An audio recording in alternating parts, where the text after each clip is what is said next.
कर देना कि बड़ाई जब तेरी होगी न तो या केवल तेरे पिता का नहीं भूलेगा, संपूर्ण जनकपुर वासियों का भूलेगा। किशोरी जी आई हैं, अयोध्या में आनंद हो गया। गोस्वामी जी ने कहा भगवान राम अपने कुल देवी को प्रणाम करते हैं और आज राम जी श्री किशोरी जी के साथ अयोध्या में बाबा विश्वामित्र जी को प्रणाम करते हैं और विश्वामित्र जी से कहते हैं कि गुरुदेव आपकी कृपा से आज यह कार्य संभव हुआ। दशरथ जी महाराज आकर के विश्वामित्र जी के चरणों में प्रणाम करते हुए कहते हैं, नाथ सकल संपदा तुम्हारी, नाथ सकल तुम्हारे, नाथ सकल संपदा तुम्हारे, नाथ सकल संपदा तुम्हारे। मैं सेवक समेत नर आए, मैं सेवक समेत सुत आए, मैं सेवक समेत सुत आए, मैं सेवक समेत सुत आए। नाथ सकल संपदा तुम्हारे, नाथ सकल संपदा तुम्हारे, संपदा दशरथ जी ने श्रीमान विश्वामित्र जी से कहा, महाराज यह सारी संपत्ति आपकी है, मैं अपने पुत्र स्त्री और पुत्र वधुओं के साथ में आपका या के बाद मुंह दिखाई के विषय है। तो देखो एक मेरी बात बड़े ध्यान से सुनना।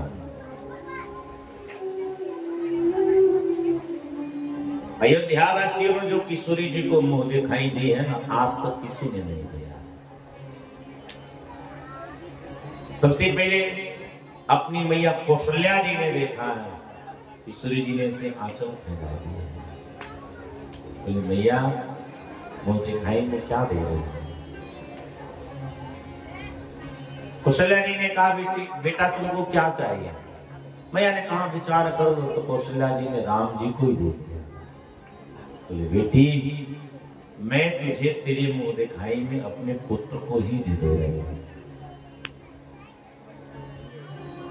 बारी आई कैकेयी मैया की, क्योंकि कैकेयी मैया मझली मैया है। कैकेयी जी से पूछा गया आप क्या मुंह दिखाई में दे रही हो? तो कैकेयी जी को कुछ समझ नहीं आया। तो देखो एक हम निवेदन करेंगे, राम जी से कैकेयी जितना प्रेम करती थी कौशल्या जितना प्रेम नहीं कर पाती थी। तीनों माताओं में अगर राम जी से कोई अत्यधिक प्रेम करने वाली माँ है, उस माँ का नाम कैकेयी। राम जी का पूरा समय कैकेयी जी के पास गुजरता था। अपने हाथों से कैकेयी जी राम जी के लिए भोजन प्रसाद बनाते थे, अपने हाथों से पवाते थे, क्योंकि कैकेयी जी का एक नाम है रूप मालिनी, और कैकेयी जी भोजन बनाने में बड़ी ही निपुण है। कैकेयी जी से किशोरी जी ने जैसे सामने झूली, बोले आप क्या दोगे? तो कैकेयी जी ने कहा बेटी मैं कुछ तो दे नहीं पाऊंगी, एक मेरी महल है जो मुझे बड़ा प्रिय है, मैं ये महल तुमको देती हूँ, जिस महल का नाम कनक भवन। मुंह दिखाई में कनक भवन दे रहा है। बारी आई सुमित्रा जी की, तो सुमित्रा जी ने कहा कि मैं तुमको क्या दूं समझ नहीं आ रही है, लेकिन बेटी मुझे भी कुछ देना है। एक ने अपना पुत्र दिया, एक ने अपनी संपत्ति दी, तो मैं भी तुमको कुछ देती हूँ। आज के बाद मैं अपने पुत्र लक्ष्मण को तुझे तेरे बेटे के रूप में अर्पण कर देती हूँ। लक्ष्मण आज के बाद मेरा बेटा नहीं, लक्ष्मण आज के बाद तेरा बेटा होता है। जोड़ से बोलो जय सिया राम। इसका तात्पर्य तुम जानते हो क्या? बड़ी भाभी जो होती है ना, बड़े भाई की पत्नी, बड़े भाई की पत्नी छोटे भाइयों के लिए मां के समान होती है। और ये नीति कहती है, ये फिल्मी दुनिया वालों ने हमें आपको बिगाड़ दिया है। ये फिल्मी दुनिया वालों की नौटंकी हम देख देख करके अपनी भौजाई के साथ हम मजाक लगे हैं करने।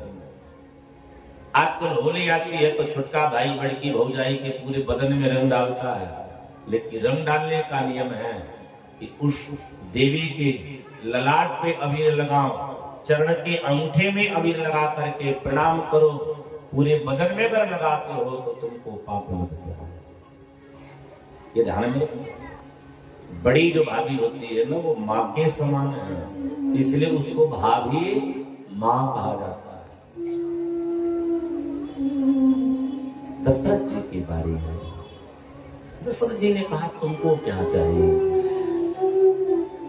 मैया ने कहा जब मुझे मांगना होगा ना तो मैं मांग। अयोध्या का आनंद बढ़ा देते हैं। स्वामी जी ने कहा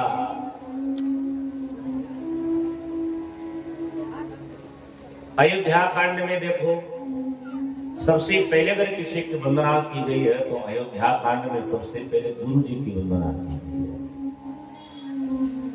और श्री रामचरितमानस की कुछ ऐसी चौपाइयां हैं जिनको अगर नियमित पाठ किया जाए तो चौपाइयां हमारे जीवन में बड़ा ही मंगल करते हैं। अयोध्या कांड का पहला हम आपको गारंटी के साथ 100 में 110% हम आपको लाभ वाली चौपाई बता रहे हैं। विश्वास न हो तो कल से नियमित पाठ करना आरंभ कर दो। जीवन में बदलाव न होने लगे, इच्छाएं पूरी न होने लगे, धन संपत्ति की प्राप्ति न होने लगे तो कह देना पंडित जी क्या कहते गए थे। श्री रामचरितमानस की अयोध्या कांड के पहले दोहे के बाद जो चौपाई है, 8 चौपाइयों का नित्य प्रति व्यक्ति को पाठ करना चाहिए। इन नित्य प्रति पाठ करने से होता क्या है, मन की सारी इच्छाएं पूरी होती है। तो आइए इन्हीं चौपाइयों को हम गायन करते हुए अयोध्या कांड में हम प्रवेश करें। जब तेरा ब्याही घर आए, जब तेरा ब्याही घर आए, नित नव मंगल मोद बधाए। गाइए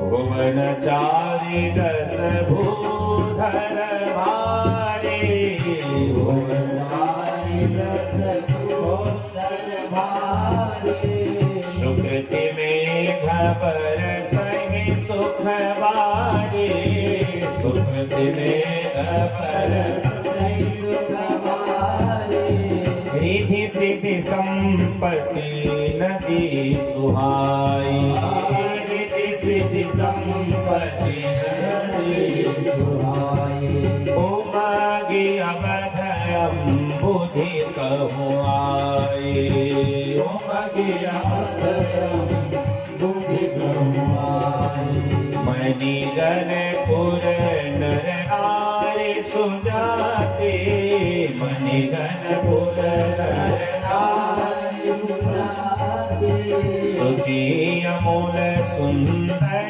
सब भाते, सुचि अमूल सुंदर सब भाते, कहीं न जाए कछु नगर विभूति, कहीं न जाए कछु नगर विभूति, जनो तनिय बिरंची कर दूती, जनो तनिय बिरंची कर दूती, सब विधि सब पुर लोक सुखारे, सब विधि सब पुर लोक सुखारे, रामचंद्र मुख चंदु निहारे, रामचंद्र मुख चंदु निहारे, मोदित सब सखी सहेली मुदित मातु सब बनति बिलो के मनोरथ मेले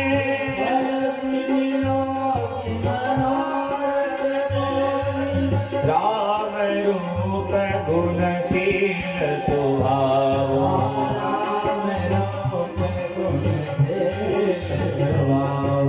प्रमुदित मोहि देखि सुन रावो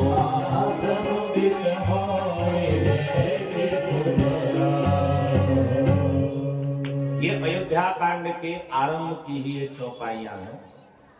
पहले दोहे और वंदना का ये संपुट है।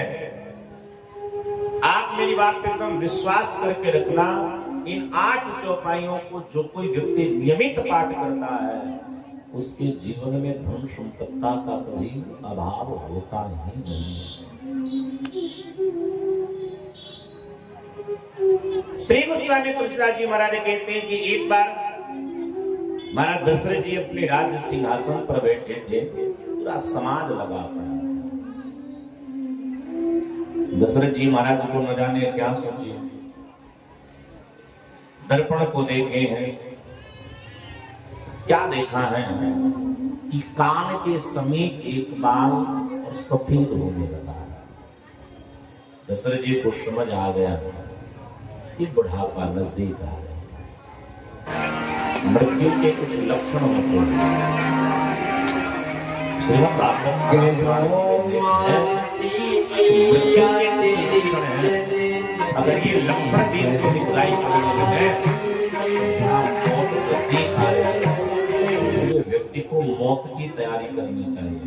अब आप कहो कि महाराज हमको अयोध्या जाना है तो कपड़ा पैक करना तो तैयारी है, मृत्यु की क्या तैयारी है? तो मृत्यु की केवल एक तैयारी है कि व्यक्ति को परमात्मा का अहर्निश नाम लेना चाहिए। मृत्यु का पहला लक्षण क्या है? बोले बाल श्वेत होने लगे। आजकल तो सबके बाल सफेद होने लगे, लेकिन कान के समीपस्थ जिसका बाल सफेद होने लगे, समझना मौत की पहली घंटी बज गई। दूसरी घंटी क्या है?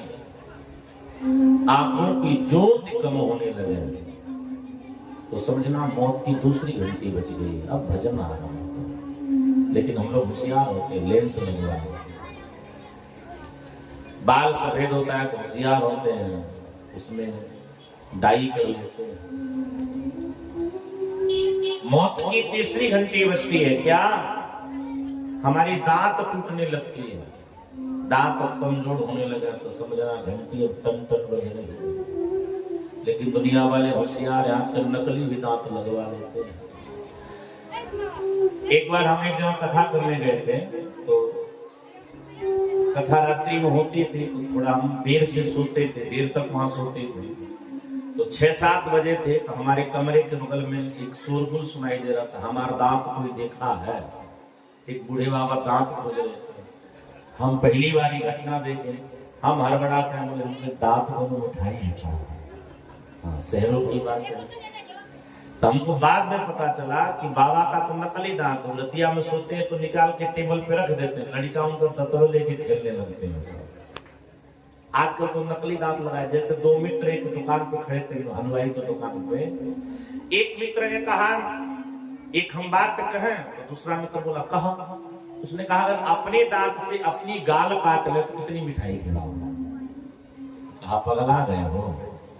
अरे दूसरा कोई काट सकता है, तुम कैसे काट लोगे? बोला नहीं, एक बात, अगर अपने दांत से अपनी गाल हम काट ले तुम क्या मिठाई खिलाओगे? कहा भरपेट रसगुल्ला खिलाएंगे। अब उस मित्र को पता नहीं है महाराज नकली दांत लगाया है, दांत निकाला, इसे काट लिया, पुनः लगा लिया, और अब मिठाई खिलाओ। तो मौत की चौथी लक्षण क्या है? आपकी सीधी कमर झुकने लगे तो समझना घंटी बज गई है, फाइनल घंटी। भजन आरंभ कर दो। और हमारे यहाँ कहते हैं कि मृत्यु की सूचना कहाँ मिलती है? अब आप जान लो, किसी को अपनी नाक जिस दिन दिखलाई बंद कर दे, दाहिने तरफ की नाक जिस दिन दिखलाई बंद हो जाए तो समझ जाना भैया सप्ताह भर बचा है, इसलिए भजन आरंभ कर दो। नाक अपनी दिखलाई बंद हो जाए, ऐसे व्यक्तियों की एक हफ्ते में मृत्यु हो ही जाती है, यह शास्त्र का प्रमाण है। श्रीमान दशरथ जी ने देखा अब तो बुढ़ापा आ गया है, विचार किया तो नगर वासियों ने कहा महाराज एक बात कहूं क्या, राजन राउर नाम जशो सब अभिमत दाता, फल अनुगामी महिपुमनी, मन अभिलाष तुम्हारा। हे महाराज आपका नाम जस तो चारों तरफ फैला है और हम चाहते हैं और इसकी कीर्ति फैलती रहे, इसके लिए आप एक निवेदन आपसे है, नाथ राम कर जय जुबराज, कर जय जुबराज, नाथ राम कर गए जुबराज, नाथ राम कर गए जुबराज, कह गए कृपा कारी कर समाजो, कह गए कृपा करिए समाजो, नाथ राम कर गए जुबराजो, नाथ राम कर गए जुबराजो,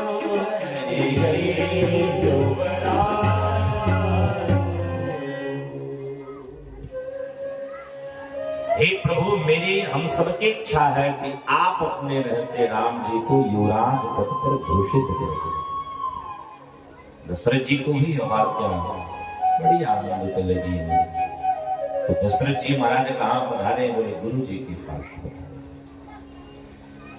वशिष्ठ जी से दशरथ जी ने कहा कि गुरुदेव मेरी ऐसी इच्छा है कि आप कोई शुभ मुहूर्त निकालो और उस मुहूर्त में हम राम जी को हम युवराज पद पर उनका राज्याभिषेक करना चाहते हैं।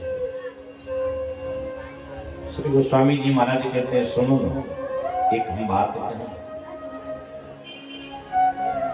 वशिष्ठ जी के भाव में गोस्वामी जी ने कहा कि वशिष्ठ जी महाराज कहते हैं कि सुनो भैया, ज्यादा तो हम नहीं कुछ कहेंगे, लेकिन एक हम बात कहेंगे। जिस दिन राम जी राजा बन जाएंगे शुभ मुहूर्त उसी दिन हो जाएगा। मुहूर्त देखने की आवश्यकता नहीं है, जब राम जी राजा बनेंगे तभी शुभ मुहूर्त हो जाएगा। और यही भाव हमारी अयोध्या में ली गई 22 जनवरी 2024 को। तमाम लोगों ने विरोध किया, लेकिन देश के यशस्वी प्रधानमंत्री अपनी प्रतिज्ञा पर दम दृढ़ थे। लोगों ने कहा इतना मुहूर्त है। 53 सेकंड के मुहूर्त में राम जी का राज्याभिषेक हुआ। और भाव क्या हुआ, हमारे अयोध्या के संतों से पूछा गया, अयोध्या के संतों ने यही दुआ पढ़ी कि जब राम राजा होंगे तभी शुभ मुहूर्त हो जाएगा। दुनिया वालों के लिए मुहूर्त देखा जाता है, भगवान के लिए मुहूर्त की क्या आवश्यकता है। और आज पूरे विश्व में हमारी अयोध्या का डंका मच रहा है। गुरु जी ने कहा कि जब राम जी राजा होंगे तभी सब कुशल हो जाएगा। दशरथ जी ने निवेदन किया कि हम चाहते हैं कि आप राम जी को अपने द्वारा सूचना दें। भगवान राम जी को वशिष्ठ जी ने सूचना पढ़वाई है। भगवान राम पधारे हैं, गुरु जी को प्रणाम करते हैं। हमारे संतों ने कहा, गुरु जी ने ऐसा कहा कि तैयार रहो, राज्याभिषेक होने वाला है। और कहाँ का होने वाला है गुरु जी ने यह नहीं बताया, बस इतना कहा वह तैयार रहो, राज्याभिषेक होने वाला है। या दशरथ जी ने कहा कि तैयारी आरंभ कर दो, तो तीर्थों के जलाने लगे, समुद्रों के जलाने लगे, सबके घर में बधावा बजने लगे, सबके दरवाजे पर रंगोली पूरे जाने लगे। पूरे अयोध्या में आनंद की ही आनंद की विषय है। पर ये देवताओं को बात अच्छी नहीं है। तो संपूर्ण देवता ब्रह्मा जी के पास गए और ब्रह्मा जी से प्रेरित श्री सरस्वती मैया के समीपस्थ पधारे। देवताओं ने भगवती सरस्वती मैया से प्रार्थना करी कि मैया कि विपत्ति हमारे विलोक बड़े, मात करे सोई काजू, राम जाहि बन राजु तजे, होहि सकल सुर मैया से देवताओं ने कहा कि हम आज तुमसे एक प्रार्थना करने आए हैं कि हमारे विपत्ति का अवलोकन करें, क्योंकि रावण के भय से हमारी दाना पानी सब बंद हो गया। इसलिए हम आज तेरे सामने प्रार्थना कर रहे हैं कि कोई ऐसी बुद्धि लगाओ कि जिससे राम जी राजा न बने और राम जी बन चले जाए। तो स्वामी जी ने कहा कि सरस्वती मैया हंसने लगे, हंस के कहती कितनी तुम सबसे बुद्धि तुच्छ है, ऊंच निवास नीच करतूती, देख न सके पराई। यहाँ दो भाव, हम आज अपने दुख से दुखी नहीं है, हम आज बगल वाले के सुख से ज्यादा दुखी हैं। हमारे घर में टाइल्स लग जाए इसका हमें सुख नहीं है, बगल वाले के घर में मार्बल्स कैसे लग जाए इसका हमको ज्यादा दुख है। हमारे घर में मारुति सुजुकी की गाड़ी है, इसका सुख नहीं है, बगल वाले के घर में BMW कैसे खड़ी है, इसका दुख हमको ज्यादा है। आज हम अपने दुख से दुखी नहीं है, आज बगल वाले के सुख से हम ज्यादा सुखी हैं। इसलिए नीति कहते हैं कि अपने जीवन में सुख रहते हुए भी हम जीवन पर्यंत दुखी रहते हैं। भैया ने कहा कि तुम सब जैसा नीच मैंने कभी नहीं देखा। देवताओं ने कहा मैया जो कहना है सो कर, लेकिन बस इतनी कृपा कर दो कि मैया राम अयोध्या के राजा ना बने, राम वन को चले जाए। अब मैया अयोध्या पधारी है, अयोध्या में सबके हृदय में राम जी को पाई है। अब मैया का हिम्मत नहीं किया कि किसी की मति फूल सके। हमारे पूज्य गुरुदेव भगवान कहते हैं कि सरस्वती मैया अयोध्या में 7 दिन तक घूमी है, पर अयोध्या वासियों को ढूंढ नहीं पाई कि किसकी हम मति फेरे। अब मैया निराश होकर के जाने वाली है कि लग रहा है देवताओं का कार्य हो नहीं पाएगा। तब तक मैया की दृष्टि पड़ गई। नाम मंथरा मंदमती, चीर के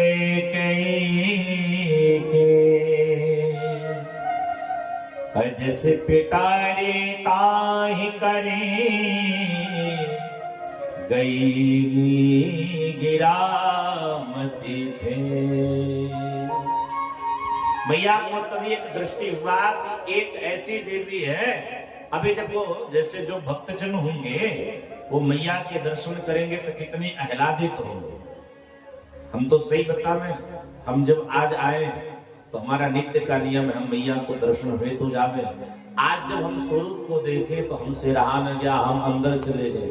एक टक हम मैया को देखते रहे, इतनी सुंदर यहाँ की छवि, एक तक मेरी नजर नहीं हट रही थी। अब कोई आवे ये सब देखो इका हो रहा है, हो इका ही इतना उत्सव है, तो समझना उसकी मति में कुछ गड़बड़ है। अयोध्या की उत्सव को देख करके मंथरा की बुद्धि खराब हो गई। मंथरा उच्चकों की तरह देखने लगी। मैया ने सोचा ये सही है, और मैया सरस्वती देवी या की बुद्धि को गिरती है। अब तो मंथरा से रहा न गया, मंथरा दौड़ी दौड़ी कैकेयी के पास दौड़ते आई। मुझे कुछ पता चल रहा, तुमको कुछ पता है? कैकेयी ने क्या पता है? बोले ध्यान उत्सव हो रहे हैं। बोले कैसे उत्सव हो रही है? बोले राम का राज्य अभिषेक होने वाला है। कैकेयी जी ने कहा इससे बड़ी सुंदर बात और क्या है? अरे कुछ तो विचार कर। पूत विदेशो न सोच तुम्हारे, पूत विदेशो न सोच तुम्हारे, जानत हो बस नाम हमारे, जानत हो बस नीत बहुत प्रिय सिज तुराई, नीत बहुत प्रिय सिज तुराई, लखों नभो गपत चतुराई, लखों नभो गपत चतुराई, भूत विदेश न सोच तुम्हारे, भूत विदेश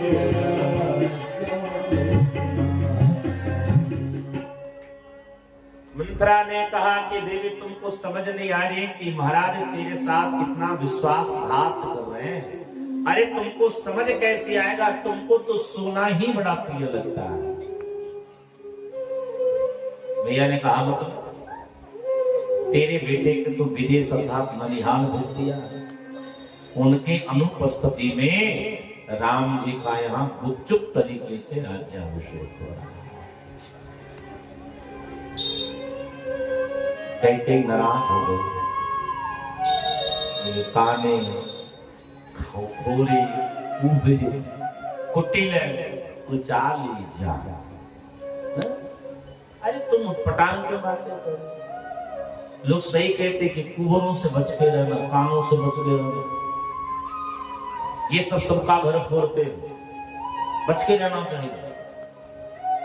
अरे तुमको नहीं पता है कि जेठ ही हमेशा राजा बनता है। जैसे हमारे राम जी की मैया कौशल्या है, वैसे राम जी की मैं भी मैया हूं। अब मिल गया आपको मौका। यानी कहा बुरा ना लगे तो बात कहूं? बोले तो बोले अगर तुम मैया हो तो जरा एक बात विचार करना, तुमसे किसी ने पूछा है?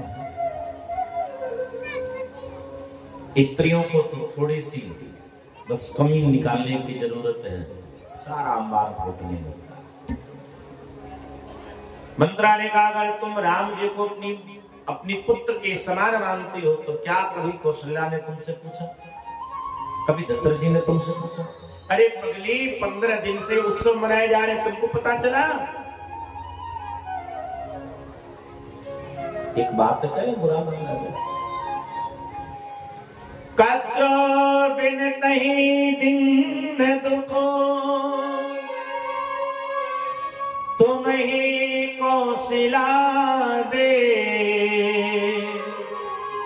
भरत बंद गृह से है, लखन राम के ने।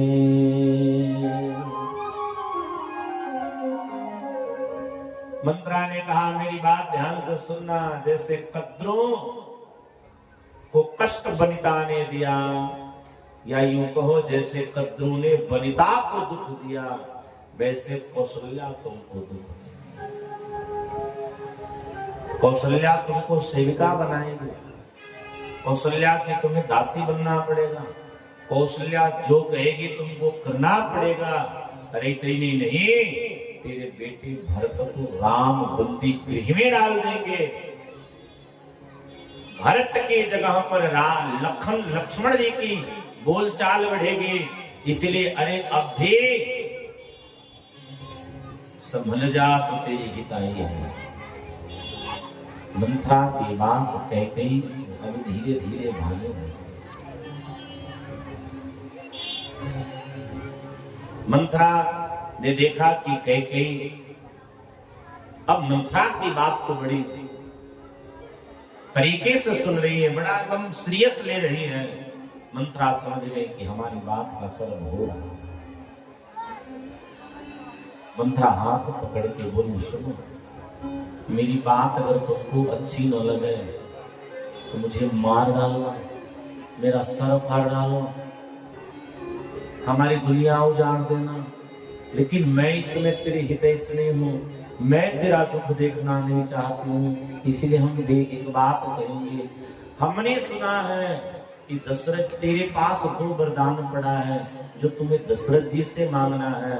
अब वह समय आ गया है कि तुम दशरथ जी से वो 2 वरदान मांगो। अब तुम क्या वरदान मांगोगे? कैकेयी जी ने कहा तुम ही बताओ। तो बोली, पहली वरदान अपने बेटे का राज्य मांग लेना, और दूसरी वरदान अपने राम को वन की यात्रा मांग लेना। यह बात कैकेयी की हिम्मत नहीं हो रहा है, एक नहीं प्रार्थना है हमसे सुनिए। गोस्वामी जी ने एक बड़ी सुंदर भाव लिखी है, कौन कुसंगत पाई रसाय, कौन कुसंगत पाई रसाय। आपके जीवन में अगर गलत संगत की प्राप्ति हो जाएगी तो आपका नष्ट होगा ही होगा। इसलिए हमारे संतजन कहते हैं कि जीव को सदैव श्रेष्ठ जनों का ही संगत करना चाहिए। शाम की वेला है, कैकेयी मैया रुष्ट हो गई हैं और कोप भवन में पधारी है। तो सूचना भेजती है कि जाकर के महाराज से कहो कि कैकेयी हमसे कोप भवन में मिलना चाहती है। भूमि पर लेटी है, माथे से बिंदी गायब है। ध्यान से सुनो, प्रेम से बोलो जय सिया राम। क्या दशा है यहाँ की? भूमि पर लेटी है, माथे से बिंदी गायब है, हाथों की चूड़ियां टूटी है, उसके बाल बिखरे हुए हैं, मांग से सिंदूर गायब है। बड़ी विचित्र दशा में जमीन पर ऐसे लेटी है जैसे मानो उसके आगे पीछे कोई है ही नहीं। यद्यपि दशरथ जी महाराज कैकेयी से बड़ा प्रेम करते,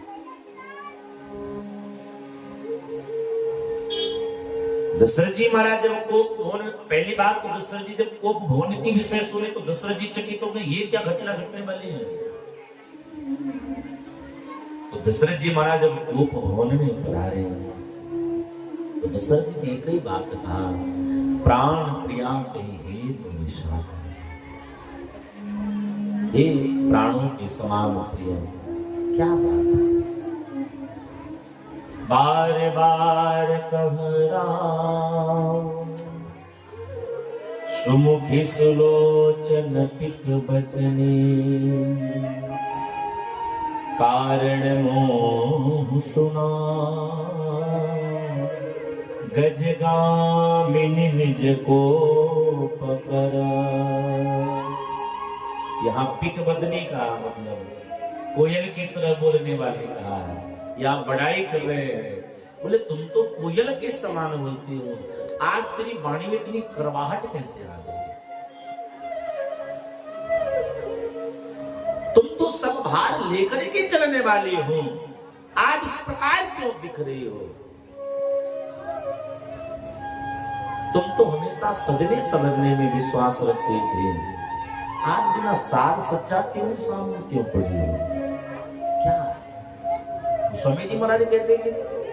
तब उसने कहा कि आप कोई उत्सव कर रहे हो। तब दशरथ जी बोले, हाँ, तेरे प्रिय पुत्र राम का हम राज्य अभिषेक। उसने कहा कि महाराज आपने हमसे कुछ नहीं पूछा। तो दशरथ जी ने कहा अगर तुमको कुछ चाहिए हो तो बताओ, हम तुम्हें सब कुछ देंगे। ये याद दिलाते हैं। उसने कहा याद रखना, जो कि रघुकुल रीत सदा चल आए, रघुकुल रीत सदा चल आए, प्राण जाहो बरो बचन न जाए, प्राण जाहो बरो बचन न जाए, नहीं असत्य सम पातक पुंजा, नहीं असत्य सम पातक पुंजा, गिरि सम होहि के कुटित गुंजा, गिरि सम होहि के कुटित गुंजा। दशरथ जी ने कहा तुमको तो याद है ना कि रघुकुल वासियों के हैं, ये रघुकुल रीत सदा चल आई, प्राण जाहु बरु बचनु न जाए, प्राण चले जाए परंतु दिया हुआ वरदान नहीं वापस होता। हम अयोध्यावासियों का एक नियम है कि झूठ से बड़ा कोई पाप नहीं। हम अयोध्यावासी झूठ नहीं बोलते।